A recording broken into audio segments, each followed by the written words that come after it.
Sehr geehrte Damen und Herren, mein Name ist Janka Oertel, ich bin Programmmanagerin im Hauptstadtbüro der Körber-Stiftung in Berlin.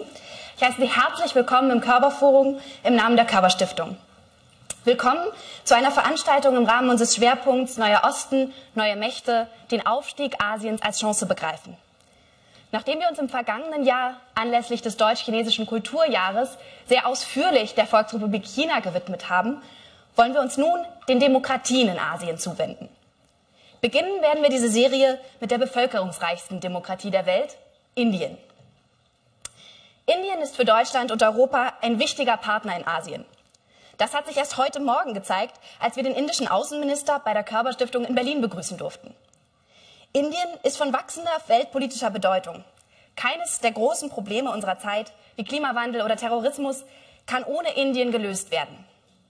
Wir teilen zentrale gemeinsame Werte, demokratische Verfassung, Rechtsstaatlichkeit. Wir teilen aber auch sicherheitspolitische Interessen mit Blick auf Stabilität in der Region, Pakistan, Afghanistan oder neue Herausforderungen wie die Demokratisierung in Myanmar. Für Indien ist es nicht leicht, diesen Anforderungen gerecht zu werden. Es steht vor schwierigen Reformen. Soziale Spannungen sind hoch. Die Demokratie in Indien steckt immer wieder in politischen Krisen. Wirtschaftswachstum allein reicht eben nicht aus. Indien steht vor der großen Herausforderung, gesellschaftlichen Ausgleich zu schaffen. Indien hat das Potenzial zur Großmacht. Aber wird es dies auch nutzen können? Dieser Frage wollen wir uns heute widmen und ich freue mich sehr, dazu zwei ganz besondere Referenten begrüßen zu dürfen.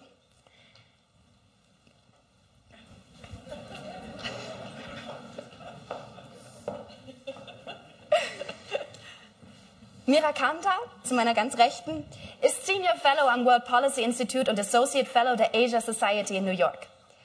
Sie lebt derzeit in Paris und lehrt dort am Institut d'études politiques. Mira Kamdar ist Autorin zweier gefeierter Bücher zum Thema Indien, Motiba Status von 2000 und Planet India von 2008. Ihr neuestes Buch, What Everyone Needs to Know About India in the 21st Century, wird in diesem Jahr bei Oxford University Press erscheinen. Als Tochter eines indischen Vaters und einer dänisch-amerikanischen Mutter ist Mira Kamdar im ländlichen Oregon aufgewachsen und musste früh mit zwei ganz unterschiedlichen Identitäten leben, einer indischen und einer amerikanischen. Als Kind fragte sie ihre Mutter, wie sie denn nun halb und halb sei, längs oder quer. Wie Mira Kamdar selber sagt, versucht sie bis heute darauf eine gute Antwort zu finden. Ganz besonders freue ich mich, dass die heutige Veranstaltung von Christian Wagner moderiert wird. Dr. Christian Wagner ist Leiter der Forschungsgruppe Asien der Stiftung Wissenschaft und Politik in Berlin. Er ist ein ausgewiesener Experte für Außen- und Sicherheitspolitik Indiens, aber auch regionale Sicherheitsdynamiken mit Blick auf Pakistan, Sri Lanka, Bangladesch oder Nepal. Er forscht zu Demokratie und ethnischen Konflikten sowie Zusammenarbeit in der Region Südasien. Vor seiner Zeit bei der Stiftung Wissenschaft und Politik war Christian Wagner unter anderem an der Uni Bonn, Rostock und Freiburg wissenschaftlich tätig. Ich freue mich, zwei so ausgezeichnete Referenten begrüßen zu dürfen. Mira, Christian, the floor is yours.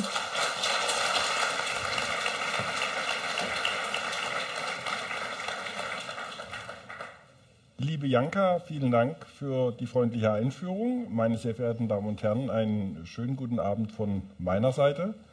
Wie Sie sehen, haben wir heute eine Simultanübersetzung. Das heißt, ich werde die Redegeschwindigkeit ein wenig drosseln, damit der Übersetzer auch mitkommt, die Fragen entsprechend zu übersetzen. Ich habe die freundliche Ehre, dank der Körber-Stiftung, Sie durch den Abend zu geleiten, das Gespräch zu moderieren. Wir werden die ersten 45 Minuten im Gespräch über verschiedene Aspekte der indischen Demokratie sein und daran anschließend würde ich das öffnen für Ihre Fragen, die Sie vielleicht im Verlauf des Abends durch das Gespräch haben oder die Sie vielleicht jetzt schon haben durch Ihre Erfahrungen, die Sie mit Indien haben. Ja, Sie wissen ja, alles, was Sie über Indien hören und sagen, ist richtig, das Gegenteil aber auch. Ein Land der Gegensätze, dem wir uns nähern, ein Land, was ja auch in den Medien in den letzten Wochen wieder stark vertreten war. Und das würde mich zur ersten Frage bringen an Mira, die sehr einfach ist. Wir haben ja in Deutschland momentan eine Debatte, die ist ähnlich gelagert. die Frage wäre einfach, was ist los in Indien? Wie haben wir die Proteste zu verstehen, der städtischen Mittelschichten? Wie ist die Situation der Frau? Wie hat sich Indien verändert durch diese Ereignisse? But before I answer that question, I'd also like to thank Janke Ortel and the Körber Foundation for having me here to Hamburg. And thank you all for coming. There's so many of you here. I'm glad to see so much interest in India, in Germany, and here in Hamburg. And also to Dr. Wagner for moderating this evening. You know, India is a very big and complicated country, and it's changing very, very fast. And when any country is going through that kind of change on that scale, there are bound to be frictions, and there are bound to be gaps. And one can talk about actually two Indias, or more than two Indias. At least two Indias, which the Indians themselves call India, to refer in the English word to the fast modernizing, high economic growth, westernizing, urbanizing part of the country. And then what they call Bharat, which is, to use the Indian term for India, to refer to the centuries or millennia old, more feudal, agricultural, and older part of the country. And these two Indias, and many Indias in between actually, are all in motion at once at this moment, and that creates a lot of frictions. Now, I'm sure many of you saw in the newspapers or heard on the radio or saw on television these massive protests in recent weeks, which echoed massive protests of a year or so ago around the question of corruption in India. And actually it was the same part of the Indian population in the streets, the middle classes, whose expectations and aspirations have been raised by this rapid economic growth and the dynamism of the country, but who are increasingly frustrated with the deficiencies of India's government to deliver a lot of the basic things that they now feel need to go with high economic growth. Basic things like transparency in government, like corruption coming under control, like the government being able to deliver basic infrastructure, both physical, things like transportation. Public transportation was an issue in this horrible gang rape, policing that can be credible, and human infrastructure, education, employment, healthcare, all of these things. There's a delivery lag from the government, and you have a population that is now demanding, as citizens of a democracy, that their government deliver.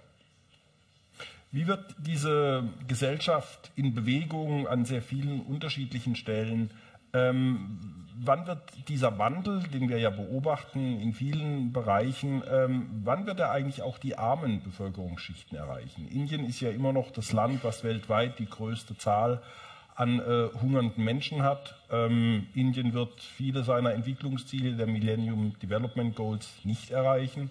Also wir sehen ja auch in diesem in diesem Prozess sozialen Wandels eine Reihe von massiven Spannungen. Das größte innenpolitische Problem von der Regierung ist eine kommunistische Aufstandsbewegung, was schon mal die Frage aufwirft, wie das eigentlich sein kann. Also wann wird dieser Prozess des Wirtschaftswachstums, das hoch ist, das hoch war, wann erreicht er die Armen? Kann er sie erreichen? Wie sehr können sie an der Entwicklung teilhaben? Well, I think that is the question, one of the key questions India is facing in this still new 21st century. I guess 2013, it's still new, right? And that is this widening gap between the rich and the poor. You know, high economic growth alone does not deliver necessarily equitable participation in the fruits of the high economic growth. So that you have a situation in India where you have 55 billionaires, you have a great concentration of wealth at the very top. You do have a middle class that's emerged. The exact numbers are a matter of much debate. How do you define middle class in a country like India? Does that mean you have a flat screen television and a new Volkswagen in your driveway, or does it mean you have a radio and a bicycle? Does it mean you can spend money on something other than food? what does it mean to be middle class in a country like India? But anyway, there has been a middle class, however you want to define it, that's emerged, that can spend money on something other than essentials. You have about 100 million people that have been raised out of absolute poverty, but you still have about 450 million people.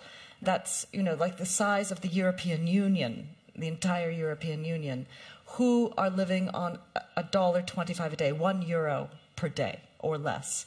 And these people have not yet seen any tangible benefits from this growth, this high growth. Now, unfortunately for India, the widening of the wealth gap is a global trend.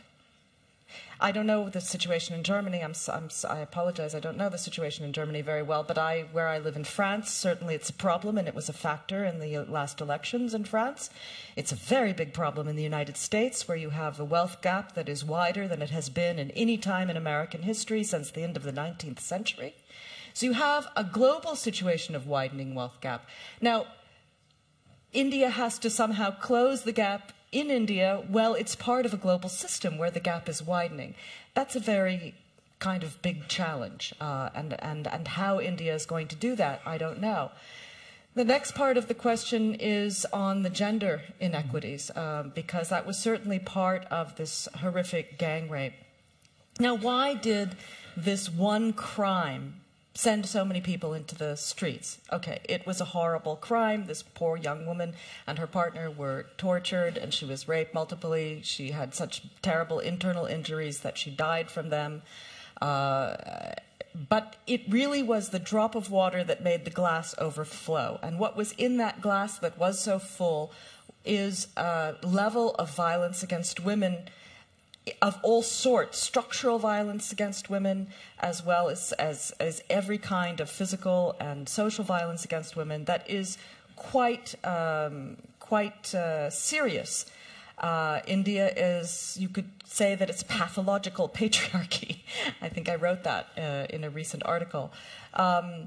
It's also, as Dr. Wagner said in the beginning, you can say the opposite about India, because there are individually so many amazing, accomplished Indian women, including the president of India is a woman, the head of the Congress Party is a woman, India's ambassador to Germany, whom I met this morning in Berlin, is a woman, and there are many outstanding women in India's diplomatic corps. There are Indian leaders of industry. The leader of one of India's most innovative biotechnology companies, Biocon, in Bangalore, is a woman.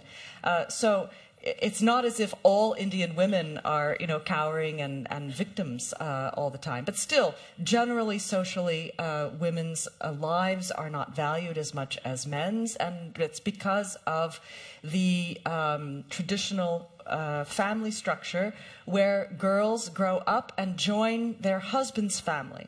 Boys stay in their family home. They never move out.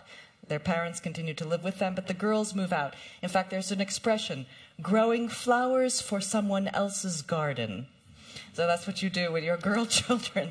And, you know, until women come to be valued across society as having some other value, some other use than simply to reproduce sons for someone else's family, then, you know, there's going to be some of that violence that's structural. But you also have a clash with the gender of social class and also of caste, which caste is something that more complicates India in a very specific way. It's hard for people outside India to understand the caste thing. And so in this horrific gang rape, you had all of that come together. You have sex selection with female feticide, selective abortion of female fetuses, because male babies are so valued, to the point where in many parts of India, especially northern India, there are 1,000 boys for only 1,000 boys for only 700 girls. So you now have a whole generation of young men, like the young men who perpetrated this crime, who haven't had any opportunity for real education, who don't have any opportunity to get any kind of a decent job, who don't have a girlfriend and are never going to have a girlfriend and are never probably going to find a wife, or with great difficulty, who don't have the money to participate in this new consumer culture that has come up, And they come together with a couple that is living like any young couple here in Hamburg or Berlin or Paris or New York, going to college, dressed in jeans. They've just gone to see Life of Pi, which is playing here in Germany right now, which was playing in New Delhi, at a brand new multiplex movie theater in a nice shopping mall, and they're going home, and they're a couple, boy and girl, young man, young woman, freely going out of the evening, and you have this incredible clash. And this kind of clashes are not going to be easy to tackle. And no matter what India slowly does to accelerate the justice system so that people can be brought to trial and tried quickly, to put more police on the roads, to put more women police on the roads, to improve bus service, all that needs to be done. But I think it's going to take a generation or two for these kinds of frictions and imbalances to sort themselves out, if they do. Bevor ich zur nächsten Frage übergehe, kurze Rückfrage in die Runde bezüglich der Kommunikation und der Übersetzung. Das ist soweit alles kein Problem. Alle Folgen und der Übersetzer kommt soweit auch hinterher. Gut. Mira, Sie haben den Faktor Kaste genannt. Sicherlich ein Phänomen, was es uns sehr schwer macht, indische Gesellschaft zu verstehen. Sicherlich auch ein Faktor in Indien selber, der natürlich schwer zu erfahren ist, weil Kaste ja nicht nur aus 4 Kasten besteht, wie die Textbücher schreiben, sondern aus einer sehr viel größeren Zahl an Kasten. Die Regierung wird dieses oder nächstes Jahr einen Zensus veröffentlichen, der die Zahl der Kasten vielleicht mal genauer angeben wird. Können Sie uns erklären, was Kaste heute in der indischen Gesellschaft noch bedeutet, inwieweit es sich gewandelt hat, inwieweit es immer noch eine Bedeutung hat, eben auch in den sozialen Konflikten, die Sie angesprochen haben? Well, yes, it's very important. In fact, many political parties in India define themselves as representing one or another caste. Just to really simplify things, there are 4 basic castes, and then there are outcasts. There are the Brahmins, the Kshatriyas, the merchant caste, and the farmer class, and then there are the untouchables, now called Dalits, the outcasts. And traditionally, these castes are broken down into subcastes, and there are literally thousands of subcastes. And then these castes vary across regions of India. So it's kind of different in the south and in the north. It's different in Bihar than it is in Gujarat. India is sort of like a European Union. It has different states with different languages and different traditions. No, really, it is. It's a federation of states. And it's not an unuseful comparison to compare it to the EU to understand how diverse those states are from each other. Some are doing very well economically, some are not doing so well economically. We can understand this in the European context, right? So the caste thing is very variable. However, when during the period of British colonization, the British codified the castes in a way that independent India sort of really just transferred. And that has become even more codified. And now in India, if you belong to certain castes, not only does that tend to give your political identification with a political party for your caste to represent the interests of your caste in New Delhi with the central government, but you may be eligible for certain subsidies. You may also be eligible for certain reserved places at university or in government. And there was recently a situation in Rajasthan where people got very upset because their group had not been recognized as a caste and they were going to lose out on some of those reserved places. So there's a lot at stake at being a member of or not a certain caste. At the same time, that especially the lower castes have these reserved places in an attempt to equalize and to overcome the differences of caste. It is true that the private sector which has been the most dynamic part of the India story for the last 20 years or so, which is what has generated the growth, and where the job growth is very much dominated by the upper castes. Most of the captains of industry and most of the people working in the information technology sector, etc., are upper castes.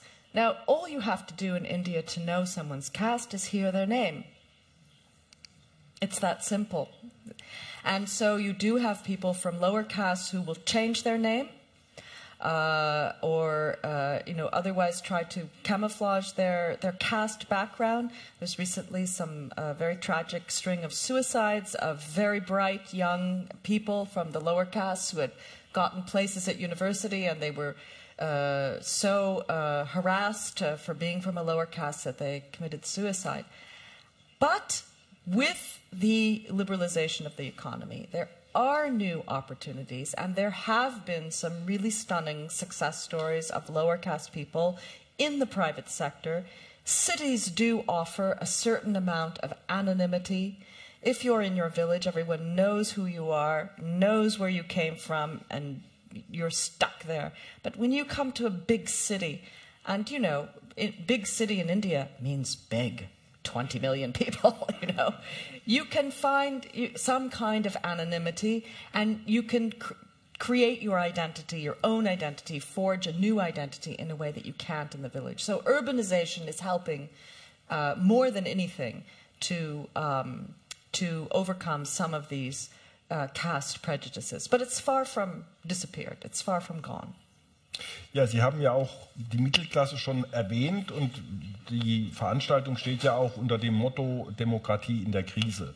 In Indien wird nächstes Jahr gewählt, sodass sich die Frage stellt, ob dieser Protest der Mittelklasse gegen Korruption, gegen die Missstände, die im Alltag eines jeden Inders und einer Inderin zu spüren sind, inwieweit diese Mittelklasse auch das demokratische System verändern kann. Wir haben, Indien ist ja politisch bekannt, das Land der Gandhis. Wir sehen gerade den Versuch des Enkels oder Großenkels, ich weiß es gar nicht genau, Rahul Gandhi eine Führungsposition in der Kongresspartei einzunehmen.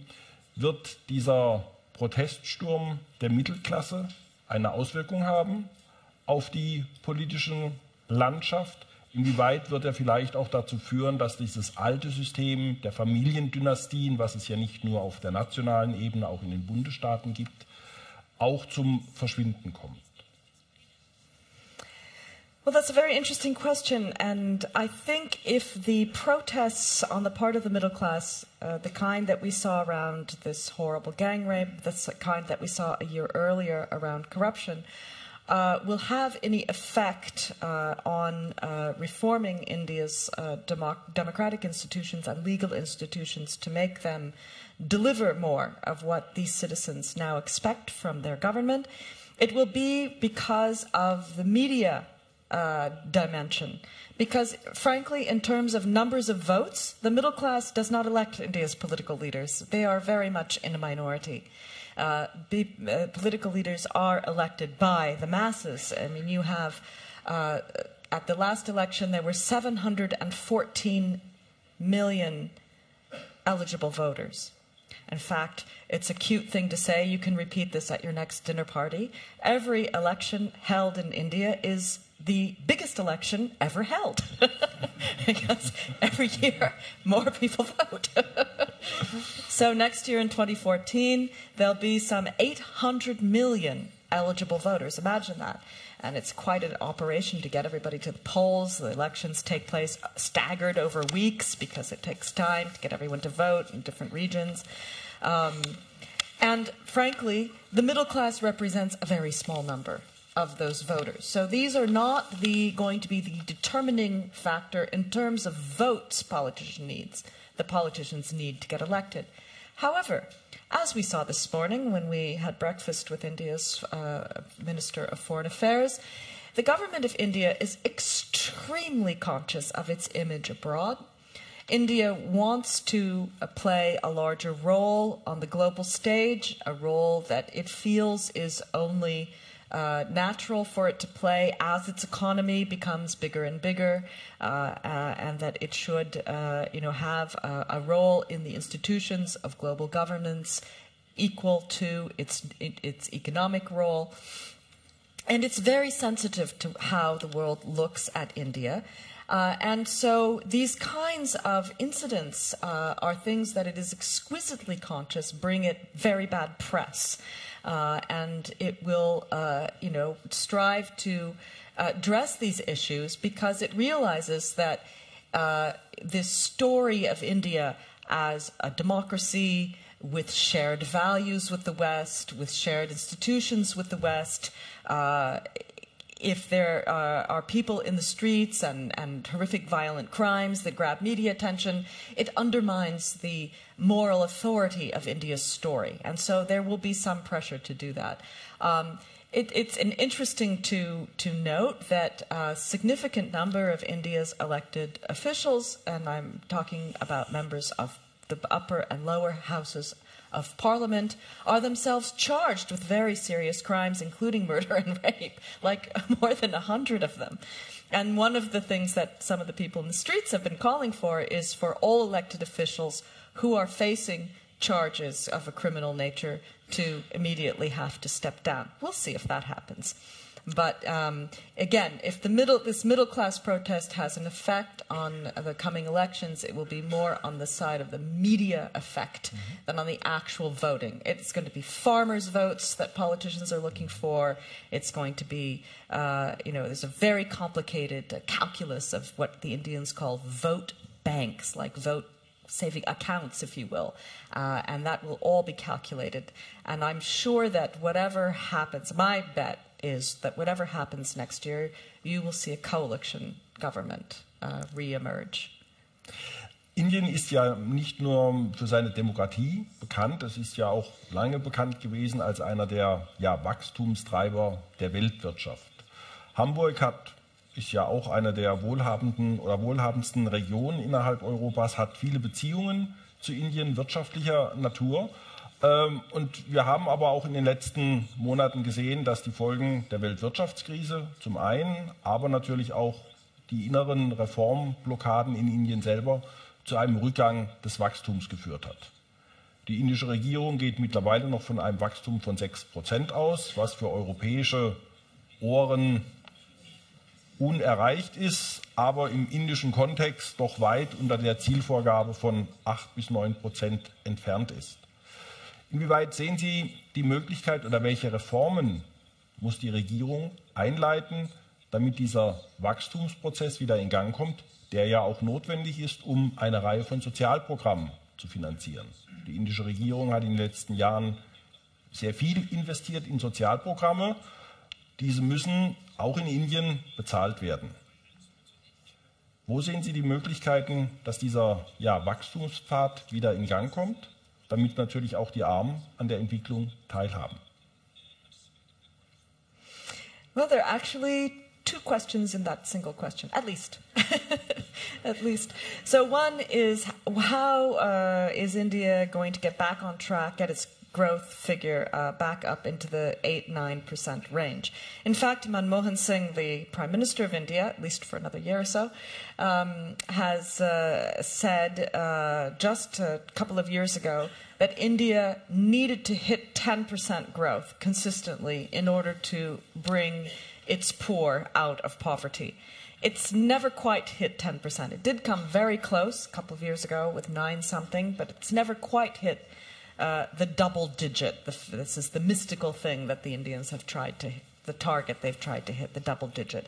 So that the 6% figure, which as you've just pointed out, sounds really nice in Europe these days, really nice in France, where I live.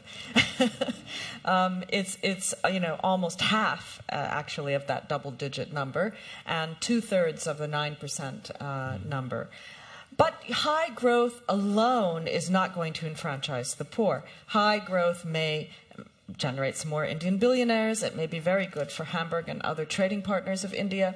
But high growth alone won't close that gap. You mentioned the social programs, and it's true that this government has kept in place and inaugurated a whole series of social programs that some very enthusiastic free marketeers in the country of my birth, the United States, have found a luxury for a country like India. But India's government has said that it's really important in order to make this growth inclusive, and that is the National Rural Employment Guarantee Scheme, which offers 100 days of employment to one family member from some of the poorest families that they're paid for.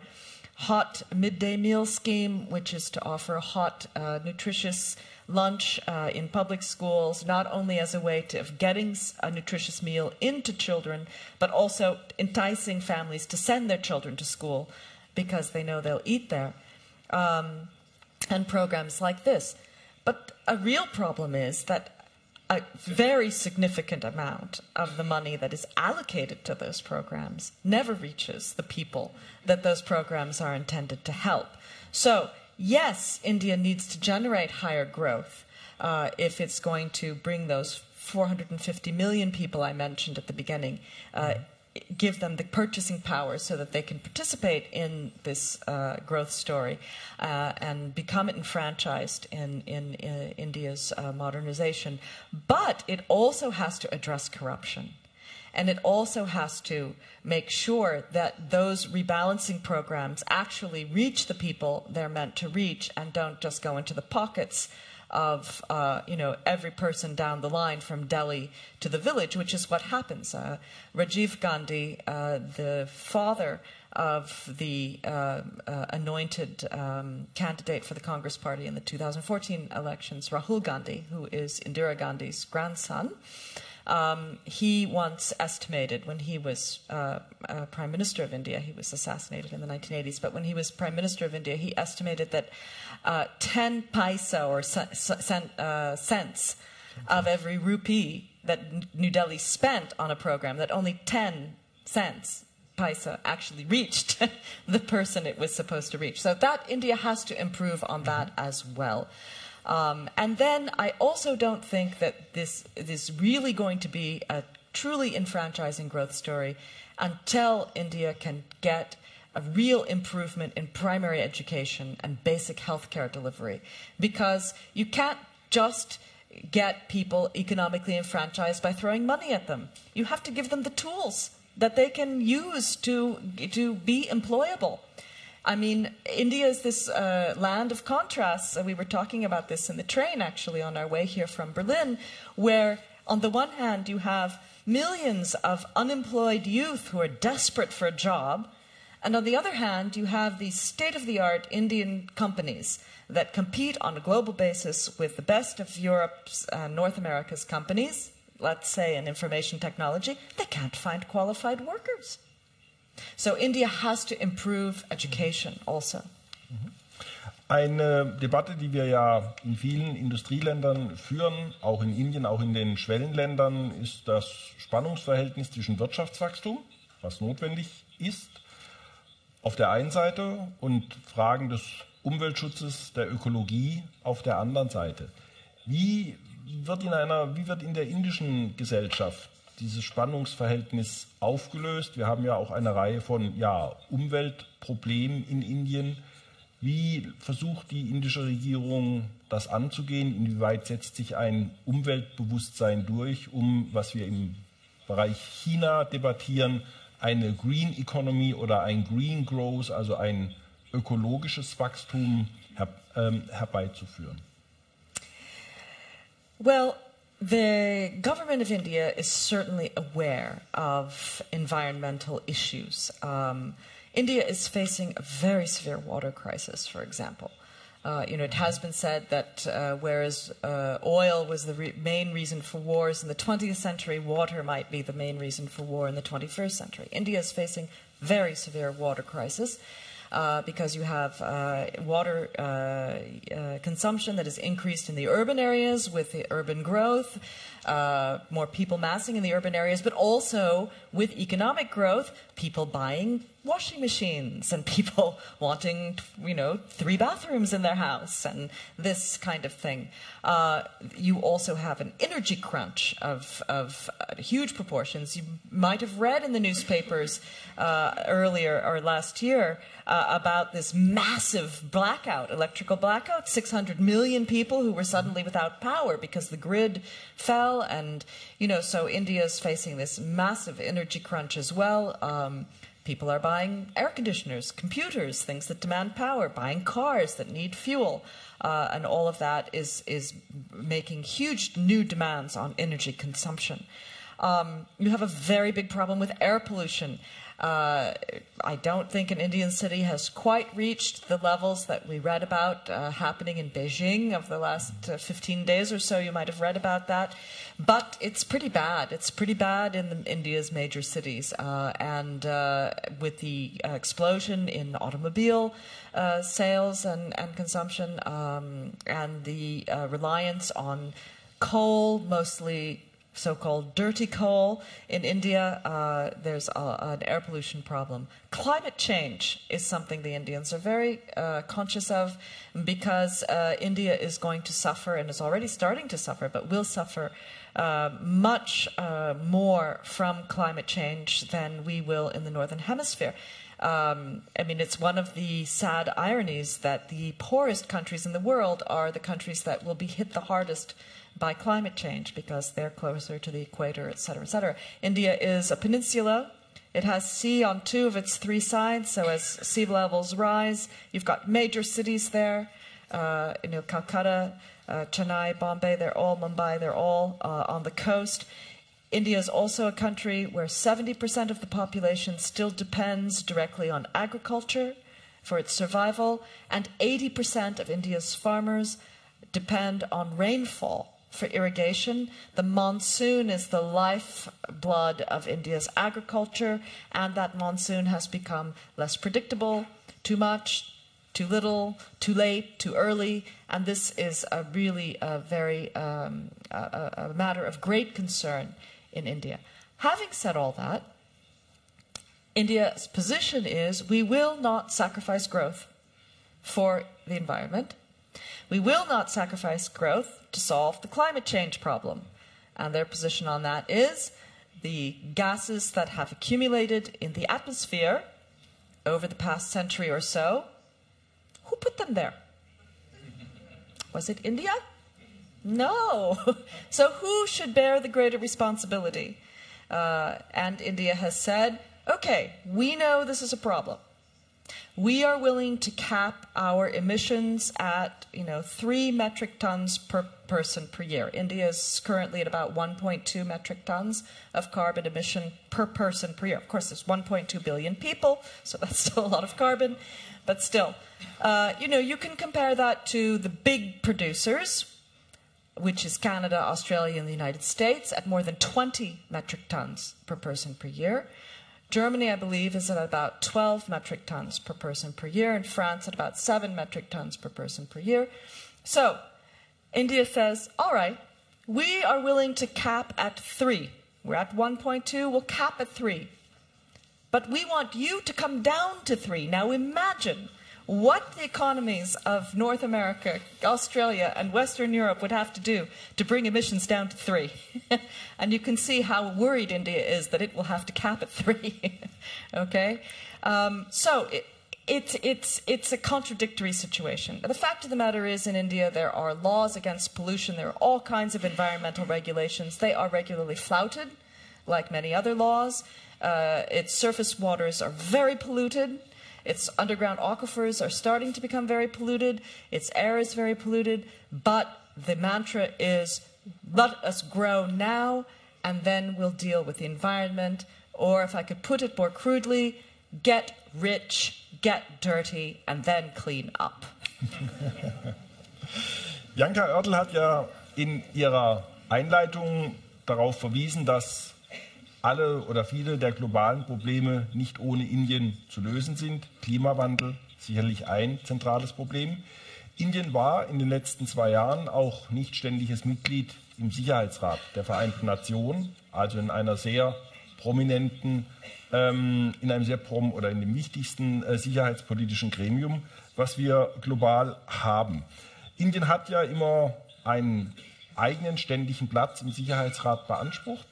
Was ist die Perspektive der indischen Regierung, der indischen Mittelklasse? Was soll der Platz Indiens in der Weltgemeinschaft sein? Was sind die Ambitionen, die Indien hat? Wird Indien diesen ständigen Sitz im Sicherheitsrat erreichen? Wie ist der gegenwärtige Stand der Diskussion in Indien dazu? I think the vast majority of India's middle and aspiring classes believe that India is on its way to becoming a major power.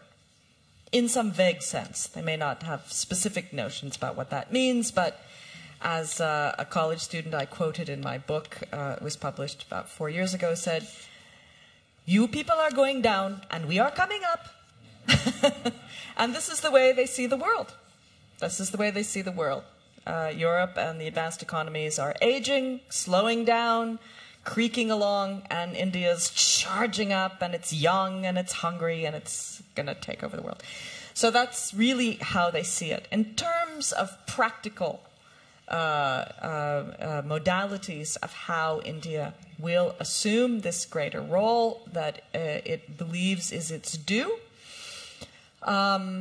well, I don't think it's realistic that India will become a permanent member of the United Nations Security Council anytime soon, even though it has a very good argument for being one.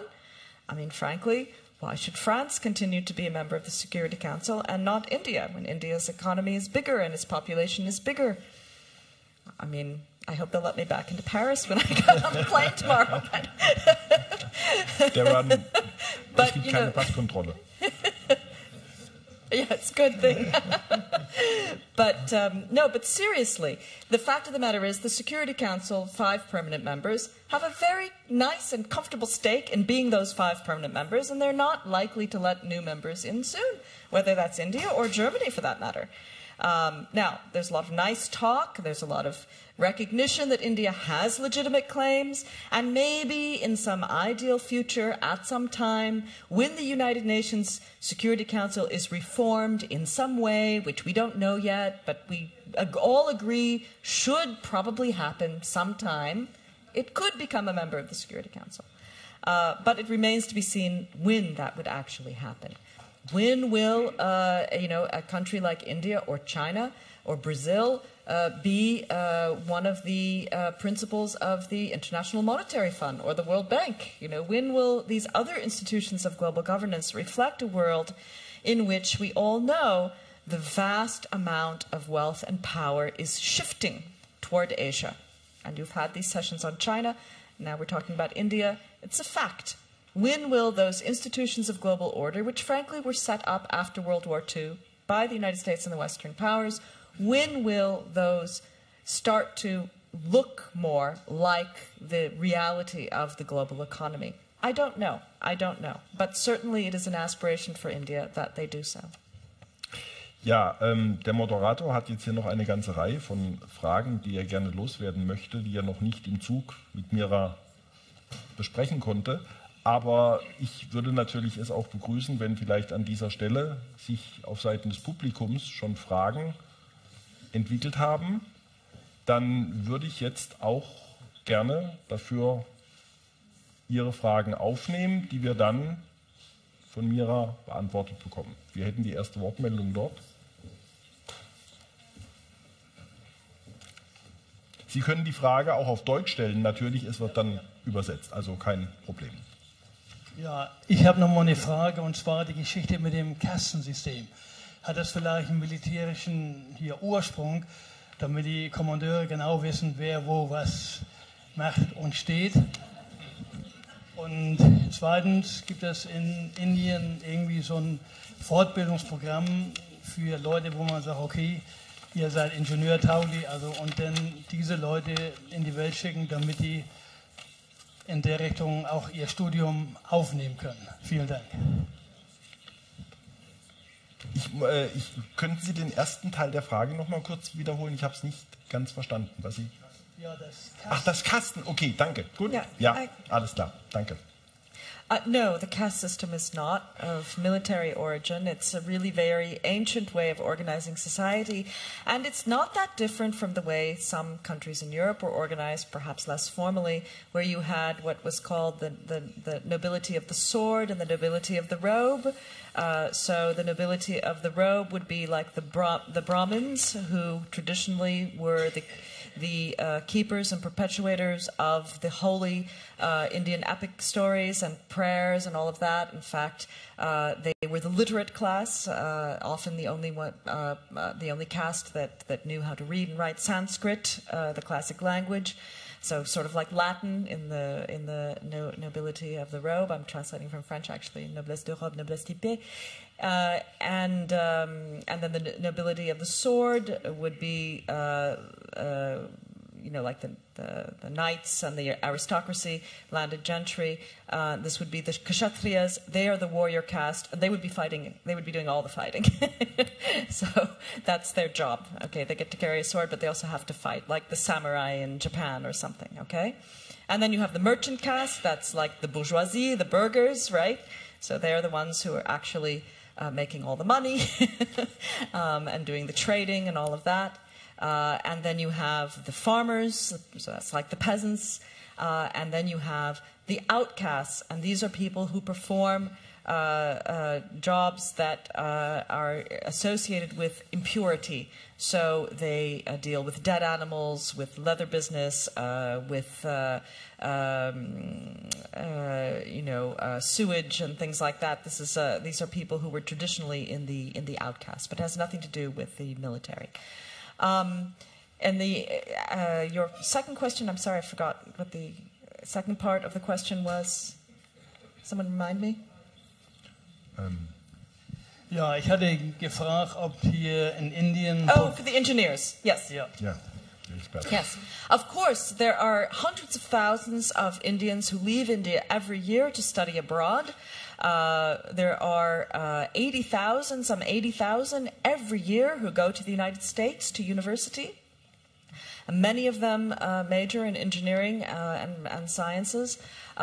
We were just talking in the train about Germany's science center in India that it has set up, science and technology, to work very closely with the Indians on this and to encourage Indian students to come to Germany to study engineering and sciences and those kinds of fields.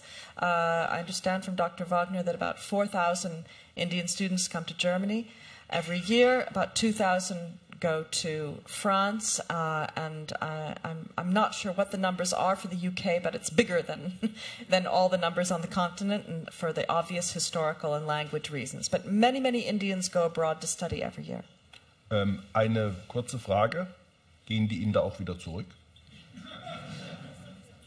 Also nutzen Sie das Wissen, was Sie erworben haben, natürlich, auch um die eigene Gesellschaft voranzubringen? Well, certainly for many decades they did not. If they could not, they did not. My own father is part of that story. He came to the United States very early in the late 1940s, and he went to MIT, which is a very well-known university for engineering and things. He became an aeronautical engineer. He worked on the Apollo missions, putting a man on the moon. And then he worked his whole career for Boeing, the Boeing company, making airplanes. I was born in Seattle, where Boeing has its headquarters. And he never went back to India. So for many decades that was true. However, there has been a trend in recent years, I'm not sure how true this is from Germany, but from the United States, where the bulk of Indian students go to study, called reverse migration. Because as India's economy has been growing, and Indian companies are hiring, and they are not finding the skilled people they need. And meanwhile, the economy has been in a free fall in the United States, and job growth has gone down. A lot of talented Indians have gone back to India. In fact, a lot of Indians who have had very successful careers, for example, in Silicon Valley, own their own beautiful home in California. Life is beautiful. They're making a good income. Their kids are kind of Americanized. They've gone back to India because they can move to Bangalore. They can move into a gated private community in a house that's very much like the house they left in California. They can watch all the same television programs. They can go out to all the same fast food restaurants. They can watch Life of Pi at the multiplex theater, and they have grandma down the street. So it's perfect. Auf dieser Seite. Für unsere Zuhörerinnen und Zuhörer in der hinteren Reihe, deren Existenz sich mir nur erahnt, würde ich bitten, das Handzeichen dann etwas energischer. Ja, das ist doch schon mal ein guter Anfang, wenn gleich Sie auch momentan der Letzte sind auf der Liste. Aber wir halten Sie natürlich drauf. Erst die Dame. Yeah, I'd like to ask the question in English, and I have two. I'd like to know why it's possible for China to automatically get this membership of the Security Council, and why India has to, well, fight for it and probably will not get it. I agree with you on that front. So why is it possible? Is it just has something to do with the fact that China is very, very self-assured about their position in world domination, or whether India just isn't? That's one. And secondly, there was a radical suggestion some 15 years ago from a lot of intellectuals in India about breaking up the subcontinent into political regions like the South, being completely separate, the northern belt, the Hindi-speaking belt, and the eastern territories, which have ever been trying to secede since many, many years anyway. I'd like your opinion on both. Well, so for the Security Council, it's very simple. It's the countries that were nuclear powers after World War II. It's that simple. Yeah, but China wasn't at the time. Well, but they became quite quickly. So it's really that simple. So India did not become a legitimized nuclear power until the civil nuclear deal in 2008. So that's the answer to that question. In the second question, you know, I mean, a lot of countries have had, I mean, God knows Belgium might be breaking up, right? I don't think that New Delhi will ever allow India to break up. There's a very, very concerted effort to protect India's territorial integrity. And you know, it's true what you say about the Northeast. There's also Kashmir. There was what happened in Punjab not so long ago, 20, 30 years ago. But New Delhi has always insisted, often with measures that are very harsh, on protecting India's territorial integrity, and it will never allow the country to break up like that. I mean, it would really take quite a revolution. But your question raises an interesting point, perhaps for the more general audience, which is there is in India, maybe also in Germany or in many other countries, this north-south kind of divide, and the South is actually in India the richer, better educated, more progressive kind of region from the North. I mean, you don't have the kind of sexual harassment in buses and on the street in South India that you do in New Delhi, for example. So there is that tension. But I don't see South India becoming a separate country from North India anytime soon. Das ist hier auch so. So, dann hätten wir den Kollegen vorne links.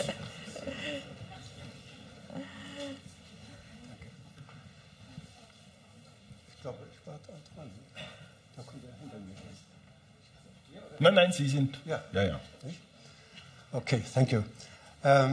You talked about Sanskrit, and this relates to the religious attitude to the Buddhism.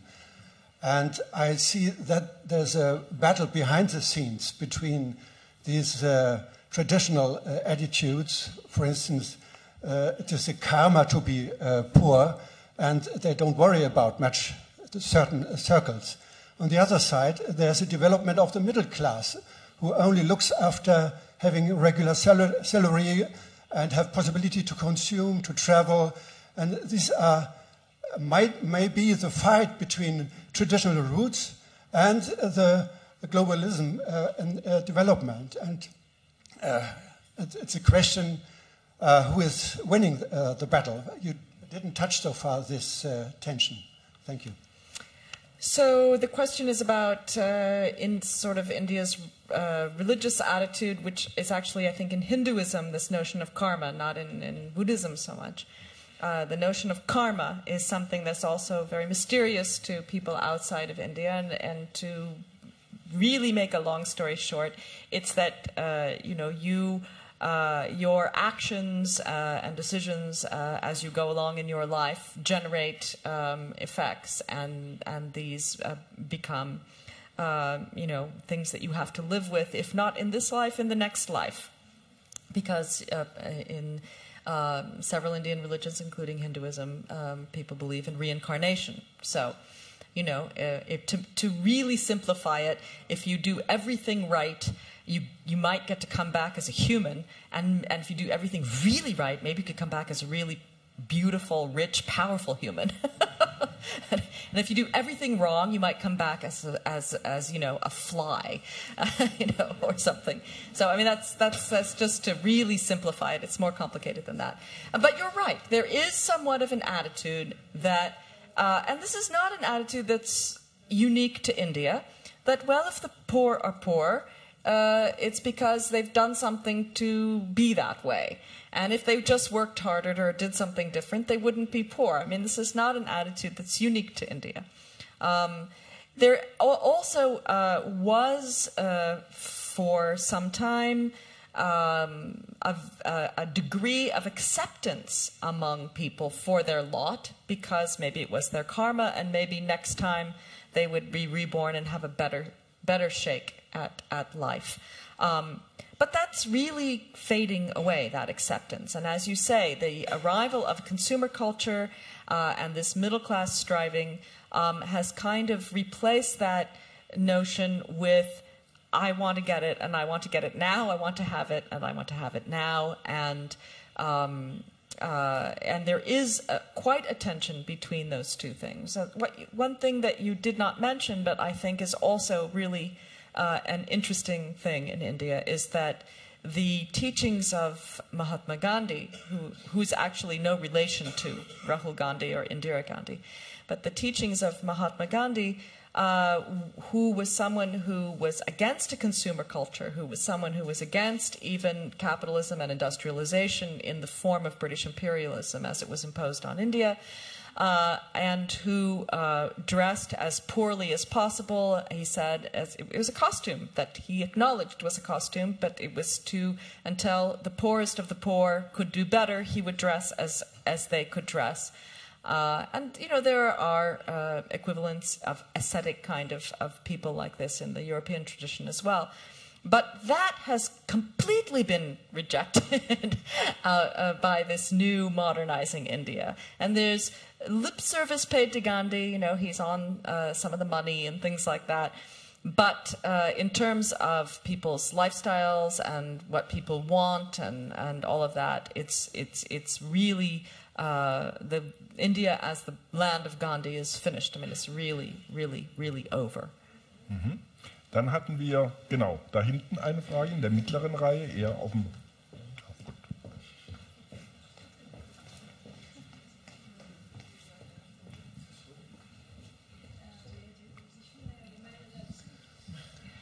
...700 junge Frauen und 1000 junge Männer. Das muss zu sozialen Spannungen und zu Unfrieden führen.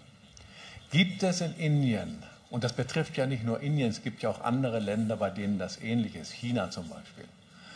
Gibt es in Indien irgendwelche Programme, um den jungen Männern zu ermöglichen, ihren Hormondrang auf friedliche Art und Weise, ja, das ist doch so, ihren Hormondrang auf friedliche Art und Weise und nicht durch Vergewaltigung oder andere Gewalt zu befriedigen?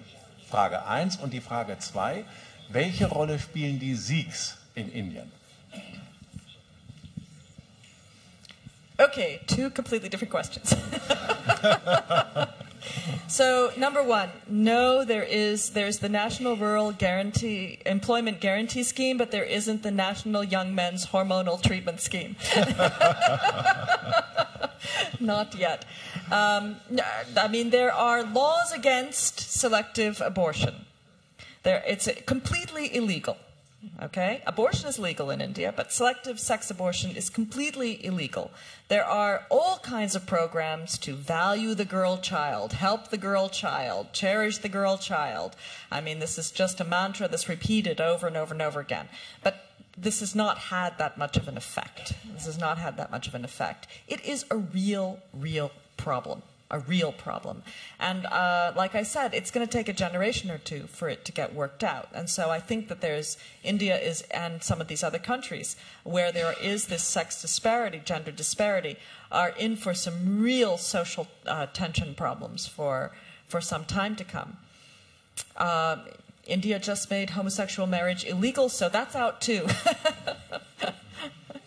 Ein Punkt vielleicht noch als Ergänzung, das Problem der fehlenden Frauen wird bislang eigentlich ausgeglichen durch Frauenraub aus den Nachbarstaaten. Also Frauen-Mädchenhandel aus den Nachbarstaaten in Teilen Nordindiens ist eine Strategie, die das Problem zwar in Indien löst, aber natürlich an anderer Stelle dann auftut. Jetzt sind Sie dran. Die Sikhs. Ja, unsere Freunde. So the Sikhs are an important religious minority in India. The current Prime Minister of India is a Sikh, Manmohan Singh. They have historically been concentrated in the state of Punjab, but there are Sikhs all over India. There are Sikhs all over the world. There are, I'm sure, Sikhs even here in Germany. They're often distinguished by their turbans that they wear because their religion, if they're Orthodox, they don't cut their hair. They often wear an iron bracelet and a special little sword and a special undergarment, and these are the marks of their religion. They have historically been involved in the army a great deal. They're also in India associated with auto mechanics and things like that. A lot of Sikh taxi drivers, a lot of very successful Sikh businessmen. There was a movement in the 1980s to have, going back to the early question from the woman about the tensions between India's regions, for Punjab to secede from the rest of India and become an independent country, Khalistan. This was led by Sikhs, people who argue that this was precipitated by all kinds. It's a long story, complicated story related to the Green Revolution in Punjab and a lot of farmers who were disenfranchised, etc., etc. There was an attack on the leaders of this movement at the Golden Temple in Punjab by India's army under Indira Gandhi, and she was then later assassinated by her Sikh bodyguards. And then there was a kind of pogrom in the city of Delhi where a lot of Sikh civilians were massacred. More than 3,000, I believe, and there's never been any accountability like that about that.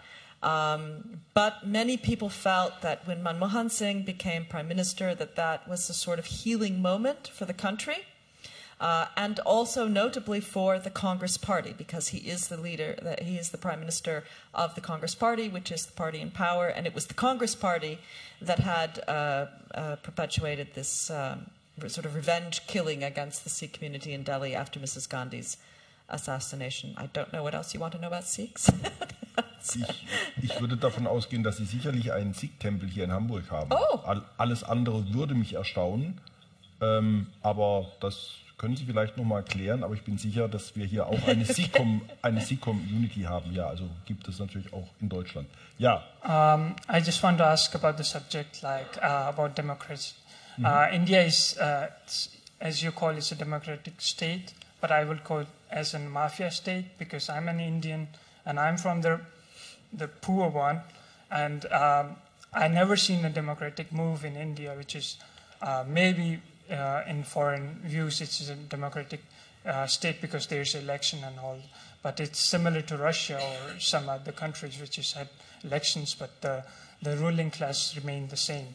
And I want to ask about that in future, if there's a possibilities that India would have a new opinion about democracy, like how is it described in a real form?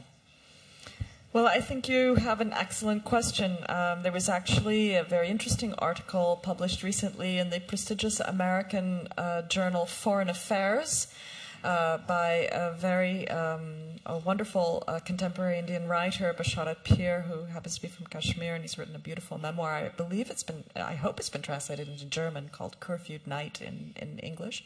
Anyway, he writes in this article about India sort of missing the boat on this great story of how it's going to be a rising power. And one of the critiques that he makes is this question of India's democracy. And he asks, is India's democracy really a democracy, or is it what he calls, this will be a challenge to the translator, physocracy?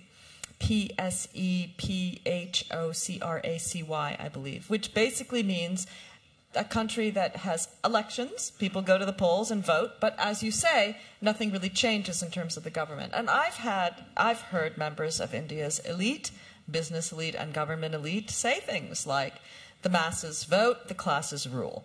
In other words, it doesn't really matter which political party is in power, that's not going to really change anything. India also has been warned by the Asia Development Bank about the particularly cozy relationships that exist between India's big business houses and the government. It's no secret to anyone that suitcases full of cash get delivered at election time. One of the corruption scandals that brought people into the streets a year ago was revealed in the form of leaked recorded telephone conversations between leading journalists of the country and some of these companies. And then, why wasn't so and so made minister of such and such? We paid enough, okay? So there is this particularly cozy relationship, and we know that when the relationship between business and government becomes too close, well, that's pretty much what fascism is about. So the legitimacy of India's democracy is a very burning question as the country moves forward. And there, the pressure of these middle-class demonstrators in the street, which are an embarrassment because of the mediatization to the Indian government, will be what may force some change. Jetzt die Person hinter dem Vorhang, die ich leider nicht, ja, die Hand, die einsam in die Höhe reckt. Genau. Ja, vielen Dank. Ich habe zwei Fragen. Eine Frage orientiert sich an der letzten Frage. Ich glaube, verstanden zu haben, dass in Indien eine Demokratie besteht im Sinne von freien Wahlen, dass es auch Gesetze gibt, die total in Ordnung sind, aber dass sie nicht immer umgesetzt werden, aus Kastengründen oder Korruptionsgründen. In Deutschland gibt es ein Sprichwort, der Fisch stinkt immer vom Kopfe her. Das heißt, ist es so, dass in der eigentlichen Regierung von Indien eben auch vieles nicht in Ordnung ist Richtung Korruption und Kastendenken, obwohl man nach außen sich anders formuliert. Die zweite Frage ist, mal ganz kurz vielleicht darauf einzugehen, wie die Stellung der Frau im Hinduismus ist. Ist sie benachteiligt, wie in anderen Religionen auch vom Bewusstsein und von der Einschätzung her, oder ist sie gleichberechtigt? Danke. Well, for your first question, if you consider the head of the fish to be the government and the body of the fish to be the rest of the society, well, that's one thing. If you consider the head of the fish to be New Delhi and the rest of the fish to be the rest of India's government down to the village level, well, the whole fish stinks. So it depends on what you consider the fish to be a metaphor for, because these problems of corruption go all the way down. And one of the things that we saw in the reaction to the gang rape, the horrible gang rape in Delhi, was that the municipal government had not delivered. Why weren't there policemen around? Why weren't there buses? Why were these illegal buses allowed to be circulating? You know, it's been revealed. There was a news in the Indian press today about the fact that the majority of bus drivers on these bus lines in New Delhi don't even have proper licenses. They're not regulated. I mean, you know, so why is this? This is at the municipal level that the situation is like this. So the government, the whole governance issue, not government, but governance issue in India is a huge and complex issue. Now, I should also say that no democracy is perfect, and every democracy is imperfect in its own way. I was born in a democracy that's highly imperfect in its own way, the United States, but it is a real democracy. I live in another democracy that's highly imperfect in its own way, France, but it is a real democracy. And India's democracy, despite everything I've said, which is all true, it is a real democracy. People go to the polls and vote, and they hope to get their guy or their woman in. And they hope that the next leaders will be less disappointing than the previous leaders, you know, just like voters everywhere. So, and they really, it matters, especially to India's poor. Their right as citizens to vote matters very deeply because it's the only power that they have, the only way that they can express what they want, and it matters very, very much. Does that mean it's perfect? Not at all. It's very problematic. And perhaps India's democracy is more imperfect than some other democracies. But I don't want to end this evening by giving the impression that India is not a democracy. It really is a democracy. And they really do have elections, and people really are invested in the democratic system. And governments do change without coup d'etat. So that's, you know, pretty good in this world. In terms of the second question, which was on the position of women in Hinduism. Yes. Yeah. Yeah. Well, you know, there are these major epic texts that form the sort of narrative of Hinduism. Hinduism is not like Islam or Christianity or Judaism, a religion of the book. There's no holy book. There's no Bible. There's no Torah. There's no Quran, okay? But there are these epic myths. And there are all kinds of myths. It varies according to region. There are more than 300 gods. Some people say there are more than 3,000 gods. It's very pagan and very rich and all that stuff. Still, in these epic myths, women don't come off very well. You have the great heroines of the Hindu epics, for example, Sita in the Ramayana. She's Rama's wife. And she gets kidnapped by this demon who lives on Sri Lanka, Ravana. And the Hanuman, the monkey warriors, it's a wonderful story, especially for children, go and rescue her and bring her back. And, you know, her husband just can't believe, you know, you were on that island with him all that time and you didn't, I don't think so. I think something might have happened. She's like, no, no, no, I was faithful, I'm pure. And her husband doesn't believe her. So she walks through fire to prove. She says, let the fire swallow me up if I basically slept with the demon god. And she walks to the fire and she's pure. And so he realizes she's pure, and then she leaves him because she says, you know, you didn't believe me, sorry, you know. But, you know, she doesn't come off that well. Draupadi is another one of these heroines from Hindu mythology. The big thing is the laws of Manu, which are very ancient Hindu laws that were laid down in which women are supposed to worship their husband as a god, etc., etc. Now, I think if you think of some of the traditional Christian, you know, prescriptions, and some even today, different Christian cults, as we would call them in France, or religions, that take a literal reading of the Bible, women don't come off that well either. And you can interpret that to have, for women to have a natural subservient role. In fact, we just had Jimmy Carter, the former president of the United States, who's known to be a very devout Christian, repudiate his religion if it means that women are to be discriminated against. It was quite astounding. I mean, he's getting a little old, but anyway, he just made this statement. So it's not unique to India that religion places women in a secondary role. Ja, meine Damen und Herren, Sie erwarten natürlich vom Moderator, dass er zumindest die Rednerliste ordentlich führt. Bislang ist der Schwund noch relativ gering. Falls Sie noch eine Frage hätten, würde ich, der Kollege ist schon notiert, würde ich jetzt die Rednerliste allmählich schließen. Sie haben vielleicht noch bis die Antwort der nächsten Frage, ja, das würde dann lang mit 2 weiteren Wortmeldungen. Dann hätten wir jetzt hier vorne die Dame in der 4. Reihe, außen. Danke. Ich habe auch noch mal eine Frage zum Kastenwesen. Und zwar, wenn Indien eine Demokratie ist, dann passt das Kastenwesen ja nicht. Das hatte Gandhi ja damals auch gesagt, Kastenwesen geht nicht mit Demokratie.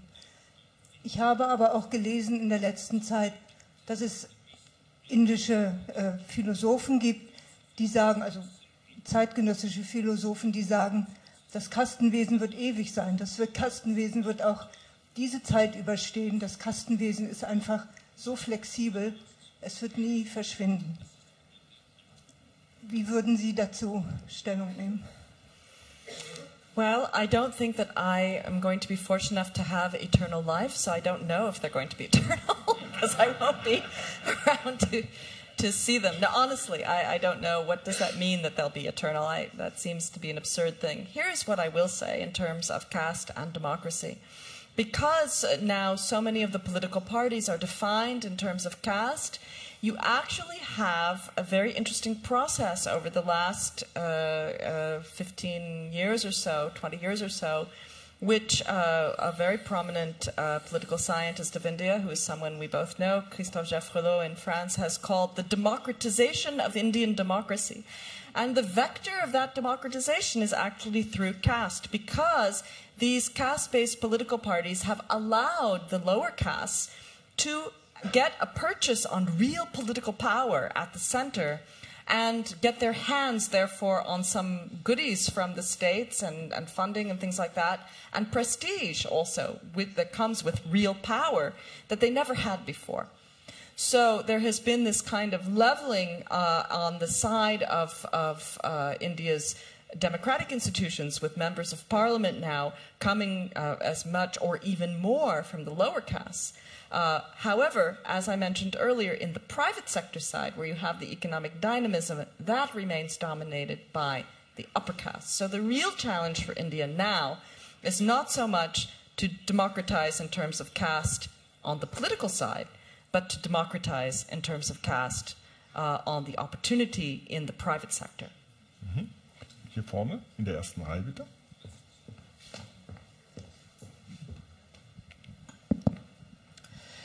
Ich stelle diese Frage wegen Ihres halbamerikanischen Hintergrunds. Die amerikanisch-indische Beziehung ist viel intensiver als die deutsch-indische oder die französisch-indische Beziehung. Woran liegt das und Ihrer Meinung nach, was sollte man tun, damit es ähnlich wird? Wie sollte man sich den Indien gegenüber auftreten, sich stellen? The U.S.-India relationship has been very clearly impacted by the presence of the Indian immigrant community in the United States and the particular form that it took. You have to go back to the late 1960s when American immigration law was liberalized, and this was for the United States to be able to compete better against the former Soviet Union in things like the space race, where my father was brought in, where the United States decided it would accept for higher education, scientific engineering, that kind of thing, study the best and the brightest from wherever they came in the world, whereas immigration before that had favored immigration from Western Europe and the United Kingdom. That means that the first wave of immigrants that came to the United States were highly educated people. They were doctors, they were engineers, they were scientists, okay? And their children also became highly educated people, and whereas the composition of the immigration to the U.S. has changed a little since then because of family reunification, still it gave that community a sort of a head start, and it is today the wealthiest immigrant community in the United States, with levels of education and levels of family income well above the American average. Not only that, it's a community that is growing very fast. So you already have 2 million people of Indian origin in the last census. That's expected to double every year.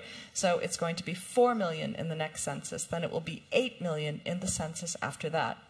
It's no secret that the government of India sees the Indian community in the United States, the Indian American community, as a very useful potential leverage on U.S. foreign policy, and U.S. foreign policy being so important in the world, that's not an insignificant thing. And the government of India used that, along with the Bush administration, for its own purposes, very well during the lobbying campaign and the amounts of money that were spent and all of that. You can look up and read the article I published in the Washington Post at the time about it, to get the U.S.-India civil nuclear agreement put through in 2008, which made India a legitimate nuclear power. The Indian American community played a vital role in that. It would not have happened without them. So, what can Europe do to do that? Well, Europe could start by trying to get more students here. Like I said, 80,000 students from India every year to the U.S. to study higher education. But then how to catch up? How to catch up with a community of 2, 3, 4, 8 million people who are high income and highly educated, who now are starting in the United States to have very visible roles in government at the highest levels, on television, who are CEOs of some of the largest corporations in the United States, who are big players at the biggest banks, at Goldman Sachs, at all the big investment houses, whatever you like. That's, it's a whole process that would have to start, that the US started actually in 1967, 68. Ja, meine Damen und Herren, wir kommen immer an den Punkt, wo dann die Uhr gegen das Interesse der Zuhörer stößt. Ich würde vorschlagen, wir haben noch 4 Fragen, dass jeder bitte nur eine Frage stellt und wir fassen 2 Fragen, also 2 jeweils von Ihnen Fragen zusammen, sodass es eine Antwort gibt, dass wir halbwegs pünktlich Schluss machen können und uns die Gastfreundschaft der Körber-Stiftung nicht verscherzen für die nächste Veranstaltung. Die nächste Frage wäre hier vorne in der 5. Reihe, die Dame, 5. Reihe, 1, 2, 3, 4, 5, 1, 2, 3, 4, 6, noch eins vor, ja, genau. Meine Frage ist bereits beantwortet worden. Ist bereits beantwortet. Dann hätten wir auf der anderen Seite den Herrn, auch in der mittleren, die Rednerliste wäre leider schon geschlossen. Wir werden mal, ja. The Indian population doubled in the last 30 years, 3% per year. And when I visited India 2 years ago, I didn't see one example for birth control campaign. Would you say anything to this theme? Well, the level of births in India has fallen quite dramatically. It does vary according to region, caste, and social class, so there are variances. But it has fallen dramatically to, I think it's something like 2.4 children per woman, which is down considerably. Problem is, when you're already at 1.2 billion, even 2.4 is adding a lot of people every year. I think it's said that India adds the equivalent of 1 Australia every year, to 20 million people a year. People who are experts in this issue of population will tell you that the best way to bring down a country's birth rate is to improve the level of education of women and the social standing of women. When women have a value and a purpose in life other than to have babies, they tend to do something other than have babies. It's surprising that way. So that is the best thing. Obviously, that takes time, and India is going through this change. You know, you have young women, like this young woman who was so brutally killed. She was going to get studies. Her family had sacrificed. Her father believed in her getting a higher education. It's just quite revolutionary. She'd moved to Delhi, was getting this education, was going to do something, certainly going to earn more than her father. This is happening. And it's causing these tensions and frictions, but it is happening, and it will eventually bring the birth rate down. Will it do it in time? Will it do it before the population has really reached the point where it exceeds the carrying capacity of the resources of India or resources India can bring from the rest of the globe?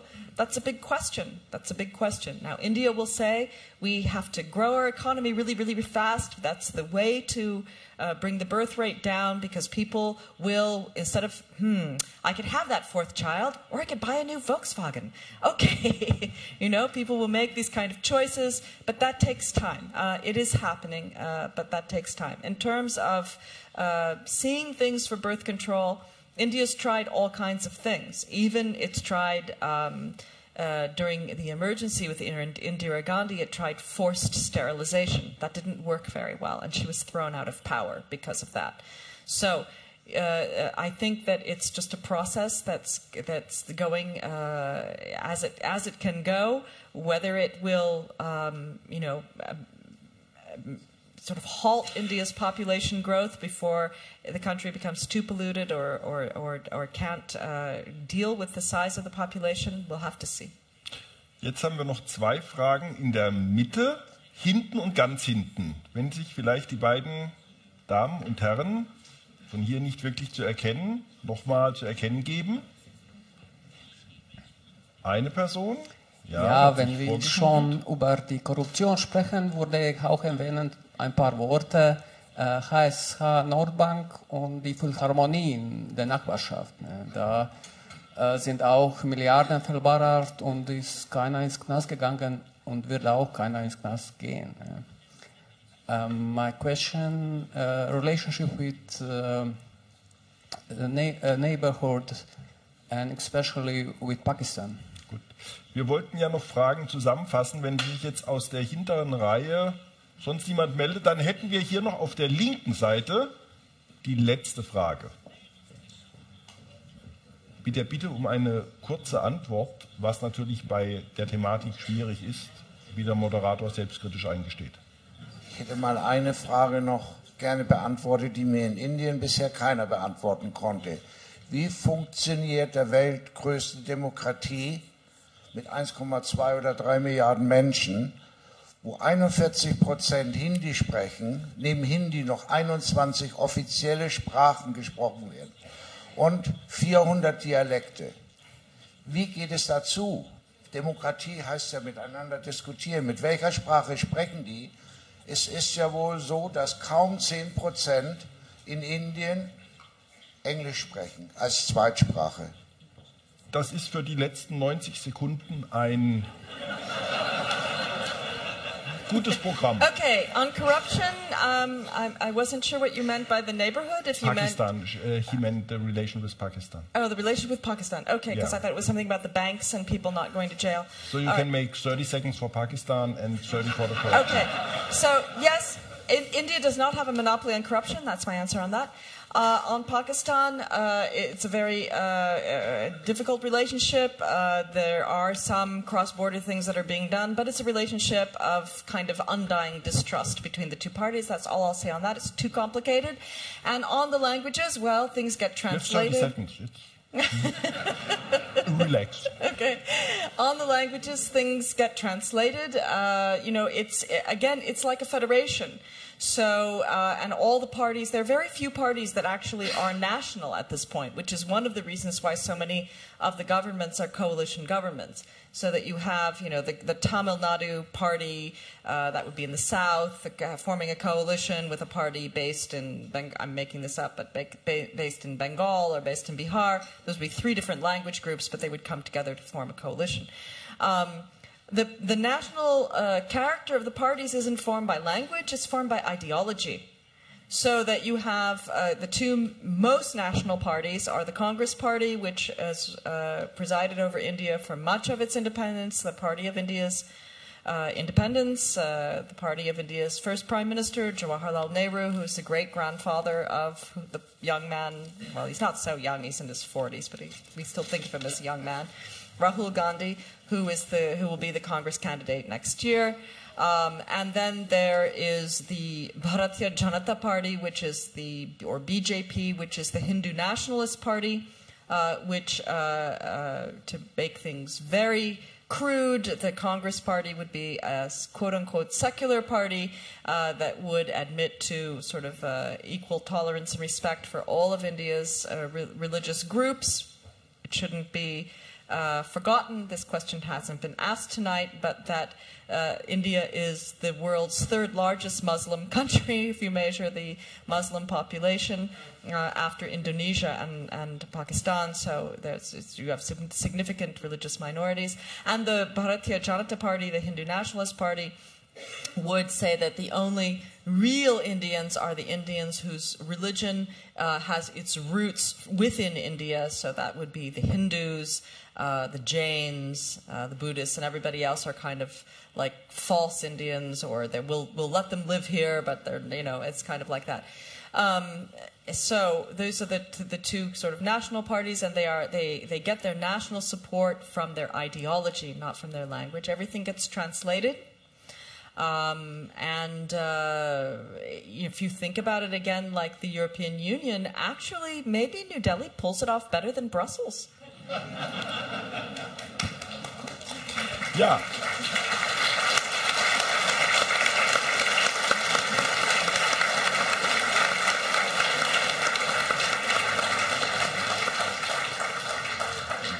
Mit diesem schönen Schlusswort möchte ich mich ganz herzlich bei Mira Kamdar bedanken für ihre Ausführungen, bei Ihnen für Ihr Interesse. Man hat ja nach einem solchen Abend immer noch mehr Fragen als zuvor. Das ist ja auch genau der Sinn der Übung. Aber natürlich auch vor allem bei der Körber-Stiftung und bei Frau Janka Oertel für die Gastfreundschaft heute Abend, die jetzt noch vielleicht die letzten Abschlussworte sprechen wird. Wir bedanken uns natürlich ganz herzlich, dass Sie wieder im KörberForum zu Gast gewesen sind. Wir freuen uns darauf, Sie bald wieder bei uns begrüßen zu können. Wir danken ganz herzlich dem Moderator Christian Wagner, den ich für diese Leistung, fast alle Fragen drangenommen haben zu können, was fast nie gelingt, ganz herzlich danken möchte. Vielleicht noch einmal mit einem kleinen Applaus.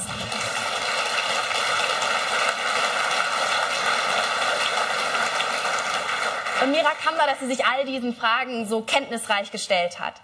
Wir machen weiter mit unserer Reihe im Juni wahrscheinlich erst, aber dann mit dem Thema Indonesien, dann mit der größten muslimischen Demokratie.